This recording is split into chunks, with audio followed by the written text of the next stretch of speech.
Hola, les habla la doctora Mariraida Canónico, Marigastro en las redes sociales, tu gastropediatra en acción. Y hoy me siento sumamente feliz de estar con ustedes y compartir estos conocimientos sobre un tema tan importante como lo es la disbiosis intestinal. Agradezco a la Sociedad Venezolana de Poricultura y Pediatría, especialmente a la filial Bolívar, por la invitación y por la iniciativa maravillosa de seguir actualizando a todo su personal médico y personal de salud, no nada más a nivel regional, sino en Venezuela y el mundo. Hablemos de microbiota. Sin bacterias no hay vida. Vivimos en un mundo microbiano y hay más bacterias en nuestras manos que humanos en la Tierra. Se denomina microbiota al conjunto de microorganismos albergados en nuestro cuerpo, piel y mucosas. Sus genes superan a los del ser humano, tanto que son considerados nuestro segundo genoma. Pero mientras nuestro genoma humano es fijo, el genoma bacteriano es moldeable y de allí el interés reciente en entenderlo y controlarlo. La microbiota está constituida por un enorme número de microorganismos, siendo las bacterias el grupo más numeroso. El número de estos microorganismos se consideraba anteriormente que excedía más de 10 veces el número de células totales de nuestro cuerpo, pero actualmente esa tasa disminuyó y las investigaciones recientes la ubican en 1.3 o relación 1:1. El microbioma intestinal es sumamente diverso, alberga más de 1000 especies bacterianas diferentes, principalmente anaerobias. El microbioma está definido principalmente por dos filotipos de bacterias, Firmicutes y Bacteroidetes, los cuales representan el 90% de la microbiota intestinal. En menor medida están las actinobacterias. En los Firmicutes incluyen varios géneros, siendo los más importantes los lactobacilos y Clostridium. Las bacteroidetes incluyen bacterias pertenecientes al género Bacteroides y al Prebotella. Y el género principalmente perteneciente al filo Actinobacteria en el intestino humano es el Bifidobacterium. En el año 2011 se hizo un gran avance definiéndose los enterotipos en adultos. Estos enterotipos son 1, 2 y 3. El enterotipo tipo 1, compuesto por bacteroides, el tipo 2 por Prebotella y el tipo 3 por Ruminococcus. Además, estos se asocian al tipo de dieta de la persona. Ejemplo, el heterotipo tipo 1 se ha asociado a la dieta rica en proteínas y grasas y el tipo 2 a un alto consumo de hidratos de carbono. Recientemente se describió por primera vez con el proyecto Placenta Humana el microbioma de la placenta. El recién nacido no emerge de un ambiente estéril como se pensaba y se plantea que en el útero el microbioma perinatal formado por la tríada placenta, líquido amniótico, meconio y la microbiota materna tengan un gran impacto en términos de desarrollo de inmunidad, metabolismo, así como cambios epigenéticos en el desarrollo que pueden predisponer a enfermedades en la edad adulta. Así podemos ver cómo la microbiota intestinal del recién nacido es parte de una interacción de factores prenatales y postnatales. La microbiota está influenciada por la microbiota vaginal materna o de la piel, ya sea a través del canal del parto o la cesárea, si recibe o no lactancia materna, los factores nutricionales como el uso de prebióticos o probióticos, y a su vez el intestino fetal en el útero se expone a ADN microbiano, estrés materno, afectaciones como infecciones y medicamentos durante la gestación que influyen no solo en lo que es el proceso de colonización bacteriana, sino además en el desarrollo cerebral in útero. La microbiota ha coevolucionado con nosotros y delegamos en ella parte de nuestras funciones biológicas. Por ejemplo, modula nuestro sistema inmune y la respuesta inflamatoria, motivo por lo que muchas enfermedades autoinmunes se originan en el intestino. Produce vitamina B, vitamina K y proporciona la estimulación antigénica que asegura el desarrollo del sistema inmune. Se estima que el 80% de nuestras defensas dependen del equilibrio de la microbiota. Previene el ataque de bacterias patógenas, producen, por ejemplo, butirato a partir de moléculas inaccesibles para nosotros, y este ácido graso de cadena corta aporta energía y tiene un efecto protector contra enfermedades como cáncer de colon, obesidad. Regula además nuestro metabolismo, influyendo tanto en la absorción de nutrientes como en la respuesta metabólica a los alimentos. Es así como esta evolución va de la mano del desarrollo de la función gastrointestinal. Durante el tercer trimestre de embarazo y en los primeros días después del nacimiento ocurren importantísimos procesos de maduración del intestino. Aunque la diferenciación anatómica del intestino generalmente se logra dentro de las 20 semanas de gestación, la maduración funcional sabemos que se logra más tarde y que requiere de procesos como la peristalsis adecuada, la succión coordinada y además la deglución. Las funciones gastrointestinales, que son tanto sensoriales como motoras, están relacionadas al sistema inmune. Y este juega un papel crucial, modulando la respuesta apropiada y no exagerada a los antígenos luminales, que es lo que llamamos la tolerancia oral. Esta función entérica se basa en la interacción entre el contenido de la luz intestinal, microbiota, antígenos alimentarios y otras moléculas, el epitelio intestinal y el nivel tolerogénico de las células dendríticas de los ganglios linfáticos mesentéricos en el intestino, o el GALT, que es el tejido linfoide asociado al intestino. A su vez, esto está asociado a patrones específicos de citoquinas. Se sabe que la colonización temprana de la microbiota intestinal puede influir en la ontogénesis de la barrera del intestino y las funciones motoras e inmunes a través de una conversación compleja y cruzada neuroendocrina. Conociendo los principios básicos que hemos mencionado, pues ya podemos entender por qué Hipócrates, el padre de la medicina, decía que toda enfermedad empieza en el intestino. Quizás en esa época fue algo exagerado, pero está totalmente actualizado su criterio y pues es así. Toda enfermedad empieza por el intestino. Cuando hay un desbalance en el equilibrio de la microbiota normal, hablamos de disbiosis intestinal. Este desequilibrio puede ser debido a cambios cuantitativos, cualitativos en la composición, en el funcionamiento o actividades metabólicas o inclusive en la distribución de la microbiota. Encontramos tres tipos de disbiosis intestinal: por mayor presencia de bacterias patógenas, por pérdida de microorganismos beneficiosos, y la tercera es por pérdida de la diversidad microbiana. En nuestra microbiota residen microorganismos que tienen potencial patógeno, pero se encuentran en un correcto equilibrio. Cuando bajo determinadas circunstancias se produce un sobrecrecimiento de estas bacterias patógenas conocidas como patobiontes, empiezan a ocasionarse los problemas y esto se produce por una expansión fundamentalmente de proteobacterias. La familia Enterobacteriaceae es la que justamente aumenta en estos casos y dentro de ellos está la Escherichia coli, Shigella, entre otros.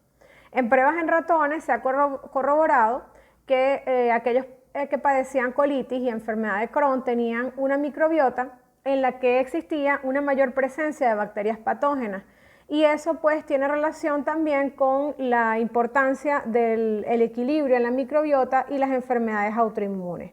A su vez, entonces hablamos de otro término que voy a desarrollar, que es el sobrecrecimiento de bacterias, que es un tipo de disbiosis, más a veces se piensa que es lo mismo decir disbiosis que sobrecrecimiento de bacterias en intestino delgado.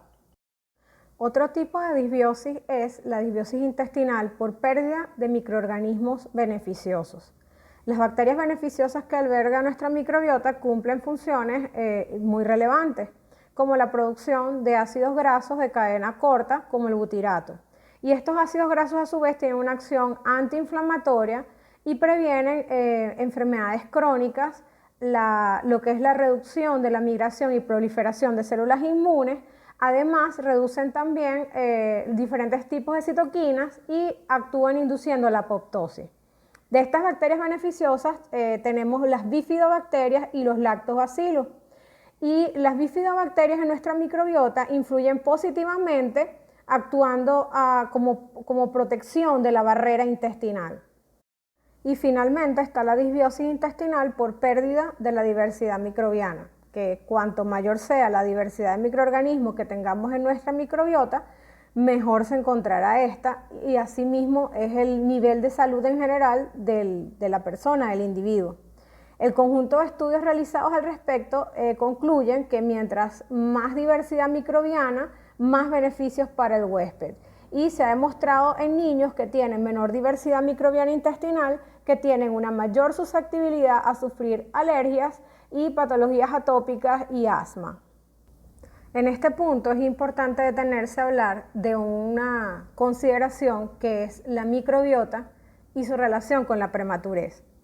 Hay estudios recientes que hablan sobre que la microbiota intestinal de los niños prematuros presenta una menor diversidad y una cantidad reducida de bacterias anaerobias. En un estudio noruego, en el 2018, los investigadores se basaron en caracterizar las poblaciones bacterianas y los ácidos grasos de cadena corta de 519 niños, de los cuales el 31% eran prematuros. Y esas caracterizaciones se hicieron a los 10 días, 4 meses y a los 12 meses después del nacimiento. Lo que tuvieron como resultado fue que la composición de la microbiota de los niños prematuros es diferente de la de los nacidos a término y presentaba en particular una mayor proporción de Bifidobacterium, de Streptococcus y Enterococcus fecalis y Enterococcus saccharomyces. Del mismo modo que las concentraciones de los ácidos grasos de cadena corta eran inferiores en los prematuros. Y otra cosa que consideraron era que ellos eliminaron los factores de riesgo típicos para disbiosis temprana, como que todos los niños eran nacidos por vía vaginal, eran alimentados exclusivamente a lactancia materna y no habían estado expuestos a antibióticos. Y aún así, según el resultado de estos autores, esto nos comprueba la existencia de una microbiota en el niño prematuro, independientemente de su entorno neonatal, que está con menor diversidad y reducida en cantidad de bacterias anaerobias. A su vez, otros estudios hacen énfasis en la relación de la microbiota, prematurez e inflamación en la Journal of Pediatric Gastroenterology and Nutrition. En el año 2016 hicieron una referencia sobre las consecuencias de la prematuridad, o sea, del nacer un neonato prematuro, como el uso de probióticos, el tipo de alimentación dependiendo de la edad gestacional y el estar ubicado en unidad de cuidados intensivos neonatales, que puede causar disbiosis intestinal, lo cual afecta la integridad del intestino y altera ese delicado equilibrio entre la microbiota y el sistema inmune del prematuro. A su vez, un patrón de colonización microbiana aberrante puede contribuir al desarrollo de trastorno inflamatorio temprano en el eje intestino-cerebro, con consecuencias a corto y largo plazo en el bienestar gastrointestinal del prematuro. Y como anillo al dedo, entonces nos viene este artículo del Comité Europeo, de la Sociedad Europea de Gastroenterología, Patología, Nutrición y el grupo como tal de probióticos y prebióticos, que estudiaron la seguridad, la posición, fijaron una posición frente al uso de probióticos en los pretérminos. Justamente hablan de que son más de 10.000 prematuros que participaron en estudios controlados, randomizados, con prebióticos a nivel de todo el mundo, y hicieron un metaanálisis de todos esos probióticos por digamos, la efectividad de ellos en lo que es la mejoría o el mejorar la mortalidad y morbilidad en caso de enterocolitis necrotizantes y sepsis. Y pues al final los resultados son bien limitados porque es un bajo nivel de evidencia solamente para algunas cepas, que son realmente una combinación de cepas y el Lactobacillus rhamnosus GG, a una dosis que va de 1 por 10 a la 9 unidades formadores de colonia a 6 por 10 a la 9, y que pudiese mejorar lo que es la enterocolitis necrotizante en grado 2, 3, y la combinación de probióticos como Bifidobacterium infantis, lactis y Thermophilus. Algo importante es que niegan, o sea, hacen énfasis que no está aprobado el uso de Lactobacillus reuteri en prematuros para reducir el riesgo de mortalidad, porque es una cepa productora de delactato parcialmente y que pues no hay suficientes datos de seguridad, al igual que el Lactobacillus acidophilus. Y comento porque pues en Venezuela contamos con reuteri, poco pero sí se consigue, y también con el acidophilus. Entonces, como tal de usar y de decidirlo usar, sería el Lactobacillus rhamnosus GG a las dosis que comenté, o combinación de probióticos. De igual forma, no está en recomendación lo que es el Saccharomyces boulardii. Ya sabemos que justamente en el grupo de los recién nacidos pretérminos el riesgo de fungemia es importante, y además el uso generalmente de accesos venosos centrales y catéteres. Cuando mencioné los tipos de disbiosis, hablé justo del sobrecrecimiento bacteriano, pero en intestino delgado. Por sus siglas en inglés también se denomina SIBO.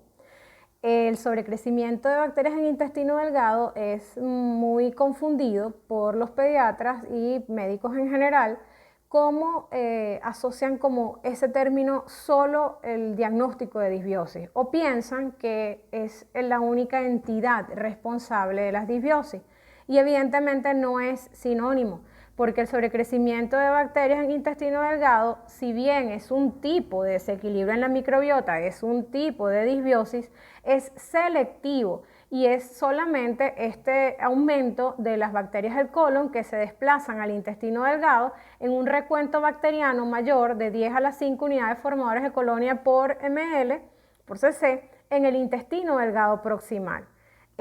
Justamente este crecimiento anómalo se da en intestino delgado, en esta zona que tiene una misión básica de digestión y absorción de nutrientes. Las manifestaciones clínicas dependen de la severidad y la causa, y los síntomas pueden ser inespecíficos, como la combinación de diarrea, esteatorrea, plenitud postprandial, meteorismo, flatulencia, dolor abdominal, déficit de vitaminas, que justamente es considerado sugerente de sobrecrecimiento de bacterias porque hay una mala absorción de vitamina B12 por la unión e incorporación de esta vitamina a las bacterias. Así como puede haber anemia macrocítica también, generalmente por esta misma mala absorción de vitamina B12, los niveles de folato y de vitamina K generalmente son normales o elevados por la capacidad de las bacterias de sintetizarlos. Sin embargo, si hay asociado sangrado, úlceras sangrantes o erosiones, puede haber también anemia microcítica. Entonces, sinceramente, es algo que se puede confundir, o sea, da un diagnóstico diferencial en pacientes con síndrome de intestino irritable, con dispepsia, enfermedad celíaca, enfermedad de Crohn, y en casos avanzados puede haber una mala absorción de nutrientes severa, neuropatía, malnutrición.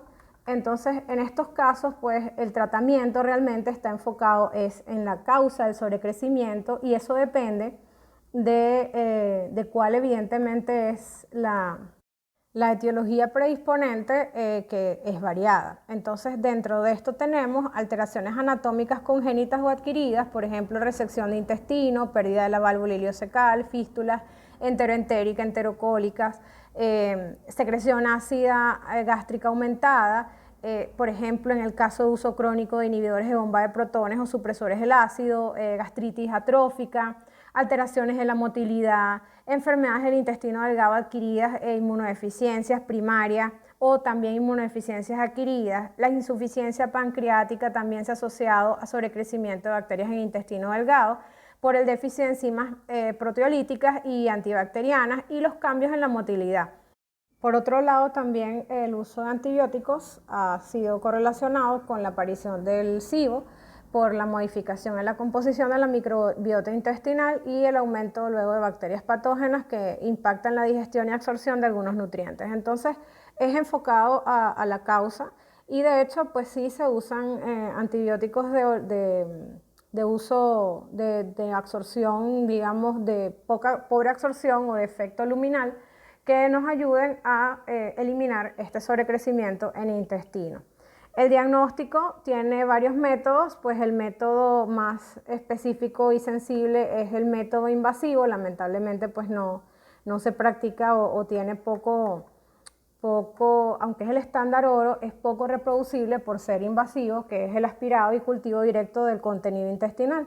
Pero hay otros métodos más sencillos y dentro de ellos está el test de hidrógeno expirado con lactulona, que no es invasivo y nos da en el test de hidrógeno cuántas partes por millón tenemos de hidrógeno en el aire expirado después de haber consumido lactulona. Y normalmente lo que se mide es los niveles que aumentan más de 10 partículas por millón sobre el nivel basal en 2 muestras consecutivas, en una muestra que se mide en los primeros 60 minutos del estudio, y los niveles de hidrógeno también, que pueden exceder desde el basal a 20 partes por millón, lo cual es diagnóstico de sobrecrecimiento de bacterias en intestino delgado. Otro término asociado a lo que es la disbiosis es el intestino permeable, el aumento de la permeabilidad del intestino. La microbiota, si bien es la primera línea de defensa, tenemos también a nuestra mucosa intestinal, que impide el paso de patógenos y lo que hace es permitir su función de absorción de nutrientes y agua. Está conformada por uniones estrechas y estas uniones estrechas hacen un bloqueo selectivo, dejan pasar lo que nos nutre y evidentemente no permite el paso de patógenos, antígenos, toxinas, aunque hay algo que es bastante individual, que es que no todas las personas tienen la misma sensibilidad. Hay personas que genéticamente están predispuestas a un aumento de la permeabilidad del intestino por alergias alimentarias o incluso en casos autoinmunes como es la condición celíaca. Entonces, en estos casos, las proteínas, en el caso de la condición celíaca, el gluten, ¿verdad? Las gliadinas tóxicas pasan al intestino y generan un proceso inflamatorio, y de hecho hay algo más allá, que es cuando el sistema inmune pierde la capacidad de distinguir entre las células propias y ajenas y ataca al propio tejido. Entonces esto lo vemos en enfermedades como también autoinmunes, psoriasis, artritis reumatoide, asma, esclerosis múltiple, la enfermedad de Crohn, y a nivel intestinal típicamente en la enfermedad celíaca dado por la atrofia del intestino.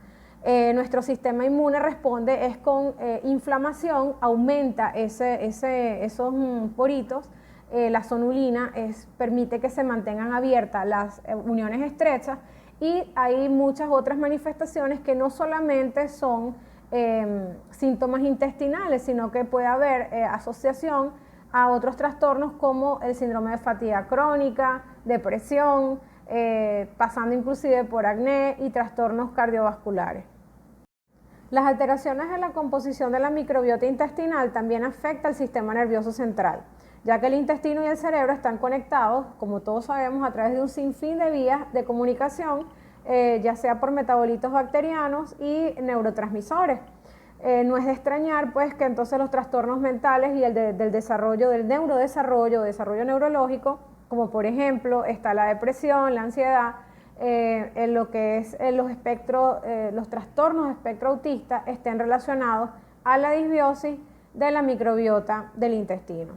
La composición de la microbiota también afecta el desarrollo de la fisiología y del sistema nervioso en ese eje, que es un eje microbiota, intestino y cerebro. Pues antes se hablaba solo del eje intestino-cerebro y que nuestro segundo cerebro era el intestino, pero pues ahora tenemos 3, y el tercero ya saben quién es, que quien manda son nuestras bacterias y nuestros microorganismos a nivel intestinal. La ventana de vulnerabilidad del sistema nervioso a lo que es la acción de la microbiota es durante todo el periodo de la vida, y esto también se debe a que hay un potencial, afortunadamente, del cerebro de neuroplasticidad. Y los desórdenes del neurodesarrollo se relacionan con alteraciones de la microbiota intestinal materna, y se ha descrito también en factores tempranos que afectan el proceso de colonización en etapas tempranas de la infancia. Los mecanismos implicados en el efecto de la microbiota a nivel cerebral están dados por lo que es la modificación de la permeabilidad del intestino. Las disbiosis causan un aumento en la permeabilidad entre las células del epitelio intestinal que permite que productos bacterianos, citocinas, quimiosinas pasen a la circulación y crucen la barrera hematoencefálica. Esto puede contribuir a una inflamación sistémica y alteración de la barrera y en consecuencia lo que llamamos neuroinflamación, provocando a su vez una afectación en el comportamiento. Además está la síntesis de neuropéptidos implicados en el trastorno como dopamina, noradrenalina y serotonina y sus precursores como fenilalanina, tirosina, triptófano, que son análogos en estructura a los del sistema nervioso del huésped. Estos precursores son producidos por componentes de la microbiota y pueden absorberse a través del epitelio intestinal, entrar en la circulación y también cruzar la barrera hematoencefálica. El incremento de la síntesis de compuestos nocivos también es parte de esta patogénesis, ya sea amoníaco, fenoles, indoles, sulfuro o aminas. La activación y desactivación del sistema nervioso autónomo que se conecta directamente con al núcleo del tracto solitario y la modulación del factor neurotrófico derivado del cerebro y de microARN que influye en la expresión génica del hipocampo. Las especies de Cándida generalmente son comensales, sin embargo el sobrecrecimiento de ella puede colonizar todo el tracto digestivo. Se ha descrito 81.4% de cultivos positivos para Cándida en los niños con trastorno de espectro autista en comparación a 19.6% en los controles. Dentro de las enfermedades asociadas a disbiosis intestinal están algunas metabólicas como obesidad, diabetes tipo 2, el hígado graso no alcohólico o la esteatohepatitis no alcohólica, la arteriosclerosis, cáncer colorectal, el síndrome de intestino irritable y la enfermedad inflamatoria intestinal. Hemos mencionado en varias oportunidades algunas de estas entidades. El detalle es que no se sabe con claridad si las enfermedades en sí son las causantes de la disbiosis o si la aparición de la disbiosis es anterior y aumenta el riesgo de la enfermedad. No se sabe quién es primero. En fin, lo que se ha descrito es que la alimentación y los hábitos de vida resultan esenciales para que exista un correcto equilibrio en nuestra microbiota y a su vez mantener la estabilidad de nuestro ecosistema. En el diagnóstico de las disbiosis intestinales, los síntomas, las manifestaciones son inespecíficas: gases, eructos, caída de cabello, distensión abdominal, periodos de alternar diarrea y estreñimiento, cefalea, cansancio, candidiasis a repetición. Son algunas de las manifestaciones, pero evidentemente lo que es el diagnóstico específico es el perfil disbiosis. El test de disbiosis intestinal no es un simple coprocultivo. Es el estudio más amplio para evaluar el estado funcional del aparato digestivo. A partir de una muestra de heces se valora la microbiota intestinal, su actividad metabólica, marcadores intestinales y su composición. Esta prueba está especialmente indicada para el estudio, tratamiento y seguimiento de las disbiosis, del síndrome de colon irritable, del seguimiento dietético y la distribución de la microbiota, sobre todo en enfermedades de amplio espectro como colitis ulcerosa, enfermedad de Crohn, para evaluar inclusive la susceptibilidad a alergias, acompañado de otras pruebas específicas de intolerancias o sensibilidades alimentarias.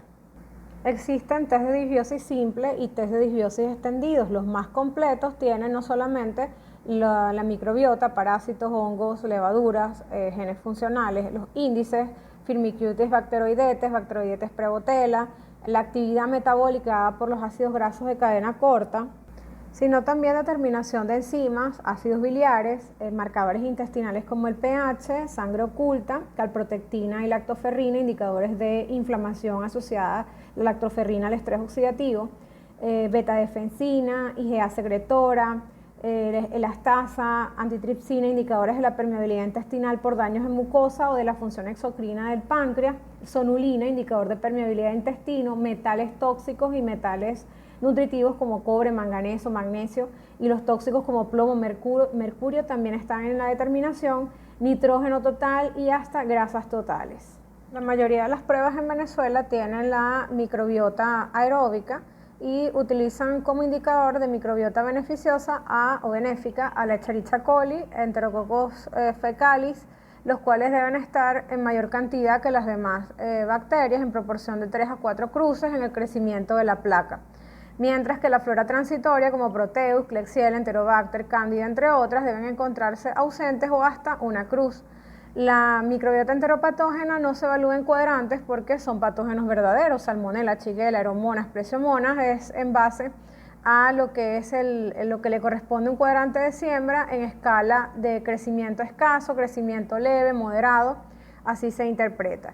Y en cuanto a la interpretación de disbiosis, se propone siempre clasificarla como en números romanos. La disbiosis grado 1, cuando la microbiota intestinal transitoria con crecimiento llega hasta el cuadrante 2, la disbiosis 2 cuando llega hasta el tercer cuadrante y la disbiosis 3 cuando en la placa, lo pueden ver en las imágenes, llega hasta el cuarto cuadrante. La ausencia de disbiosis es cuando la microbiota intestinal transitoria está ausente o hay crecimiento en el primer cuadrante, lo que se considera normal para este tipo de gérmenes, que es una cruz. De ejemplo están dos perfiles de disbiosis caracterizados por aumento de la microbiota transitoria. Uno es una disbiosis grado 3 por Klebsiella y otro por Staphylococcus species. En los dos se observa la disminución de la flora benéfica y es particularmente notable en el segundo perfil, que es extendido, no tiene todo lo que mencioné al inicio de los perfiles que son mucho más especializados, pero que aporta más datos. Tiene la lactoferrina fecal elevada, el pH ácido y hay hemoglobina positiva en las heces también. Otra de las cosas importantes pues es poder interpretar adecuadamente y entender que no es un simple cultivo de heces. Finalmente hablamos de tratamiento de disbiosis y pues aparece de primera opción los antibióticos. Realmente no es la primera opción, pero sí se usa y eso hay que individualizar, sobre todo en casos de sobrecrecimiento bacteriano, en los que se usan antibióticos con destrucción selectiva, digamos, a lo que es la luz del intestino, y allí sería el metronidazol, por ejemplo, quinolonas como la ciprofloxacina. Se usa poco a nivel pediátrico, pero pues sí se usa más en adultos que en niños. La rifaximina con buena tasa de éxito también, y sobre todo hay que cuidar es la resistencia bacteriana, por lo que el objetivo actualmente es restaurar la microbiota que está desequilibrada a través de los probióticos. Hay muchísimos probióticos, pero saben que pocos tienen un nivel de evidencia en pediatría. Los que tienen mayor nivel de evidencia en pediatría es el Lactobacillus rhamnosus GG, el Lactobacillus reuteri protectis, que comenté en el caso de los prematuros que no está indicado, Saccharomyces boulardii, que también tiene buen efecto, pero en caso de diarrea aguda, y pues no hay muchos estudios o metaanálisis en cuanto a estandarizar el tipo de probiótico ideal en lo que son las disbiosis, y además que, como comenté, son muchas patologías asociadas, por lo que hasta ahora uno de los más recomendados y que está demostrado que incrementa los valores de inmunoglobulina o ayuda a la producción de inmunoglobulina A propia del efecto inmunogénico de la microbiota en el intestino, es el Lactobacillus rhamnosus GG. Para conseguir recuperar el equilibrio, también tenemos que estimular el crecimiento bacteriano con la alimentación. La alimentación desempeña la función clave. La alimentación, de hecho, es la clave de todo. Y actualmente hablamos no solamente del prebiótico, que es el alimento que favorece a la bacteria el crecimiento, sino de inmunonutrición. Y cuando hablamos de inmunonutrición, se habla de excluir sobre todo alimentos que son inflamatorios, y dentro de los proinflamatorios, independientemente de que no haya alergias asociadas, es la caseína, están los cereales como el gluten y el azúcar, y sobre todo en el caso de las disbiosis por cándida, lo que son azúcares y sacáridos se disminuyen en dietas específicas en base a al diagnóstico pues de microorganismo que esté causando el problema. En los casos severos se lleva a cabo trasplante fecal, que consiste en introducir un ecosistema sano extraído de un individuo sano en pacientes enfermos, y esto trata sobre todo las infecciones recurrentes por Clostridium difficile. También se ha planteado nuevos horizontes en el manejo de la enfermedad inflamatoria intestinal, autismo, enfermedad de Parkinson, encefalopatía hepática, síndrome de fatiga crónica, esclerosis múltiple, erradicación de bacterias multiresistentes y hasta en pancreatitis aguda.